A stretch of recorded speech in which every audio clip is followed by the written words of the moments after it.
Before we get started, this one's going to be a little different.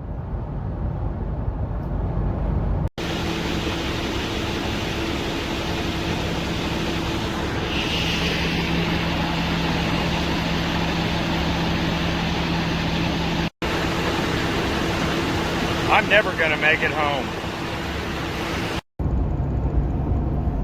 As usual, there's always a lot of talk in trucking about the future. And it does get political from time to time, and I'm not one that I don't like politics, especially on my YouTube channel. So up front, I'm not going to endorse any one side or another. I want that to be clear up front. But what I do want to talk about is some of the things that they're trying to bring into truck driving politically, and why a lot of it is a very, very bad idea. And you're going to see why. Because technology is outpacing people's skill. People aren't skilled anymore in the business. They're trying to streamline it to where anybody with a pulse and a room temperature IQ can drive a truck. When you get people like that, you don't have to pay them as much because the computers are doing all the work. They just become basically furniture. So that's kind of what's starting to go on in the trucking industry, and that's what they act like they want. And I'm going to show you why this line of thinking is a bad thing. So what do I mean? Usually I would rather have done this video in a semi-truck. I could have done it, but it was easier to do it in a car. It would give me a little more freedom and latitude to explain and show you what I'm talking about, so we could, you know, if we had to pull over and do some filming on the side of the road. But in a nutshell, these new trucks and cars are loaded with technology. And their technology meant to be an aid and to help you in your travels. We have everything from GPSs to accident avoid, collision, automatic braking. I mean, good grief, some of these cars even park themselves. So they're meant to be aids. Here's the problem. While these are aids to help people navigate and do a little better in what they're doing, they're making people lazy. People are substituting, they're giving up their skill for convenience. Technology is a convenience. And the trucking world is no different. And, you know, as truck drivers, it's hard enough as it is out here. And while a lot of these things that are mandated, or they're talking about mandating, are meant to be safety items, they're actually turning into hindrance items because they're not being used properly, because they require the operator to be skilled. When the operator's not skilled, he's relying on the computer to do his job, and that is dangerous. That's why we're getting an uptick in accidents. That's why people are running into bridges. That's why you're having semis ending up on railroad tracks out in the middle of nowhere because they said there was a road there. It's bad. And with the talk about things like governed trucks and whatnot and mandatory speed limiters, all they're doing is making it worse. And I'm going to show you that as soon as I can find it. It shouldn't take long, because with mandatory trucks, speed trucks, or mandatory limiters on trucks, the interstate's only going to be as fast as the slowest truck. And that's really not a joke. So what do I mean by that? Well, if everybody's speed is being automatically set, the slowest truck on the interstate is going to dictate the speed.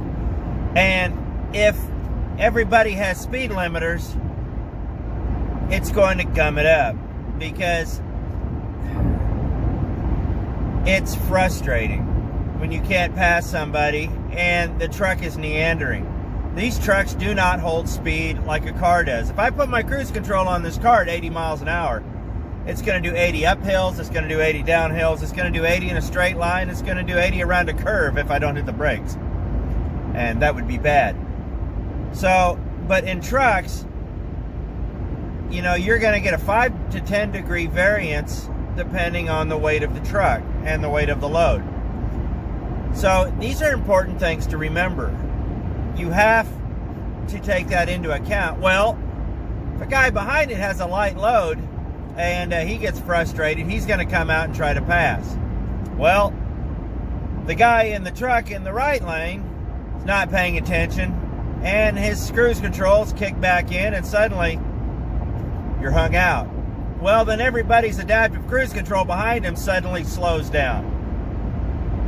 That's what happens. I see it 10 times a day. It's a bad idea. So what they want to do is make all the trucks they want mandatory speed limiters for safety. It's been proven over and over and over again that speed limiters do not work. They do not make a safer environment. They absolutely have no effect. History lesson. A lot of you young bucks are too young to realize when the mandatory speed limit in the United States was 55 miles an hour. They said, you know what? We're going to slow the speed limit down to 55 cross country. That'll be the national speed limit. It's going to make things safer, and it's going to save fuel. It's going to be more energy efficient. And they had all these wonderful things they'd worked out on paper. So after many, many years of this, guess what happened? Absolutely nothing. The roads were not any safer, and nobody saved any fuel. It was meaningless. All it did was lull people to sleep. 55 is a boring speed. It's boring and slow, and the drone will pretty much put you to sleep.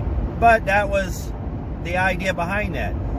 And the same idea is behind the mandatory speed limits for truck drivers. People are not remembering the lessons of their past, and they're wanting to repeat them. Sorry about the bump.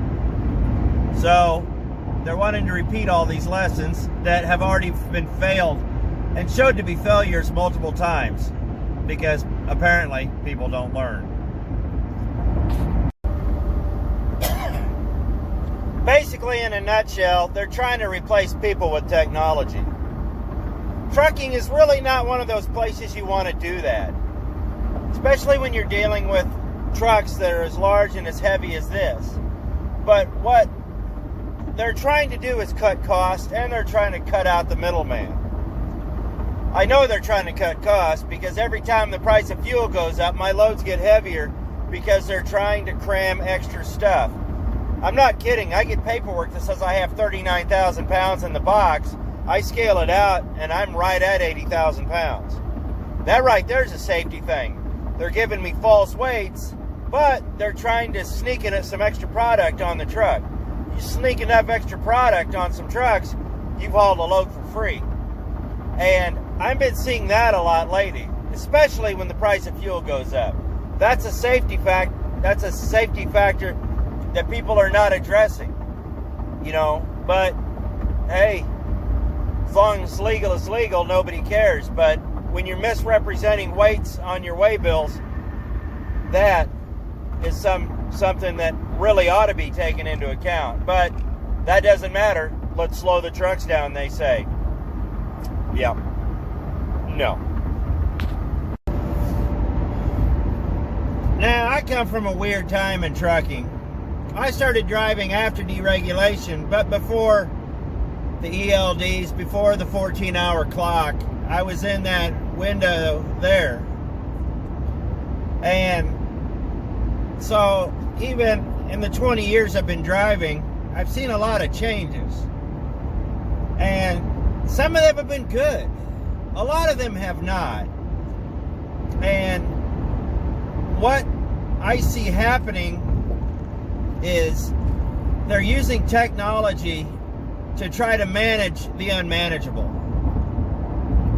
You know, try to force us into doing something. You know, well, doing something we should have been doing anyways, but we were pretty much self-governed back in the day, and it worked. But there was a fine for getting caught, so we did our best not to get caught. But when you sit there and try to manage the unmanageable, and you see these politicians passing all these laws and regulations that aren't doing anything, well, what happens next? Well, you start getting a lot of revisions because it's not working.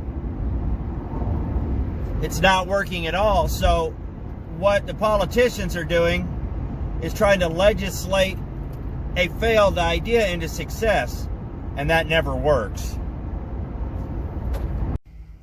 I had to make a little pit stop for some gas and coffee, because I like coffee. Now, this being said, there's a lot of technology out there that's actually good. You know, GPSs, they do help us. But nobody ever follows up, then they become a hindrance.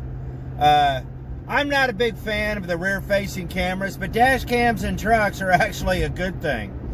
It's starting to show the general public that about 80% of these accidents involving trucks are not the truck driver's fault. I was an actual statistic I read somewhere that I didn't totally make up. I'm just kidding, I didn't make that up.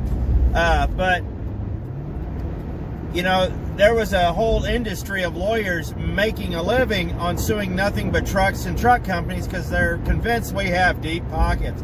That was an actual billboard. It said, truck drivers have deep pockets. And so if you got in an accident with a truck, there was always some ambulance chaser willing to sue you.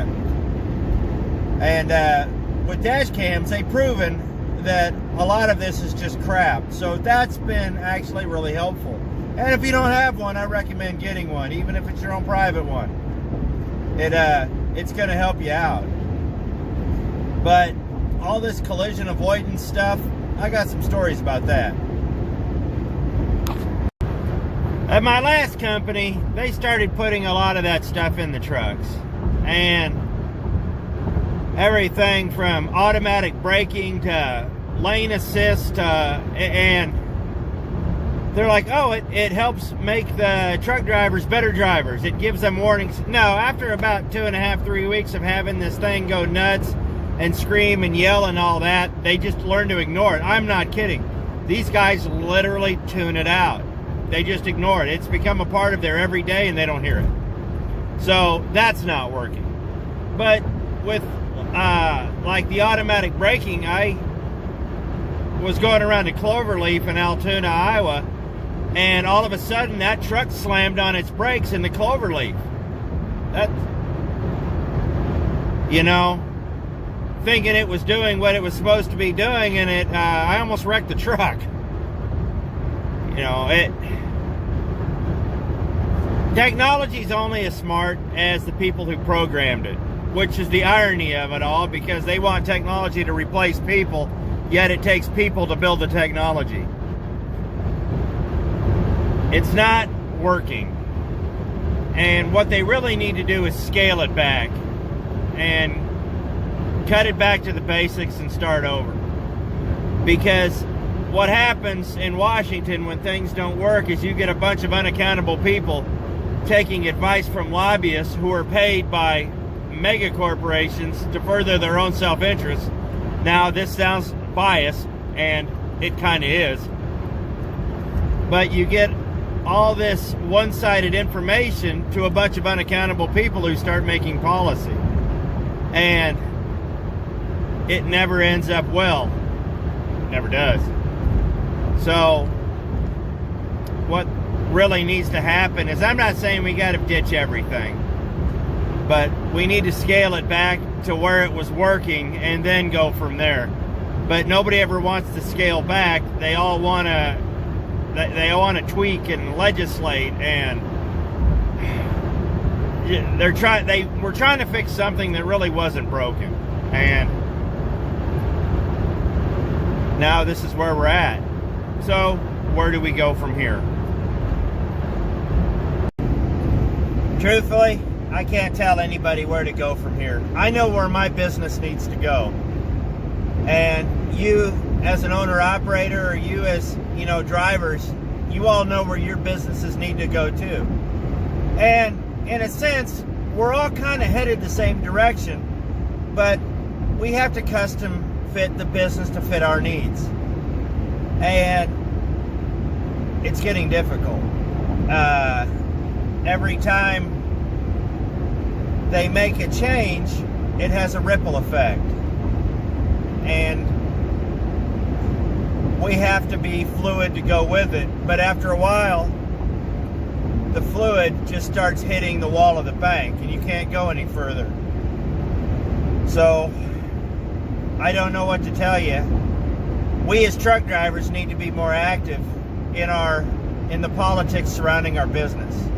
We really can make a difference, but not on an individual basis, because people aren't going to listen to us. I ran into this at my last company.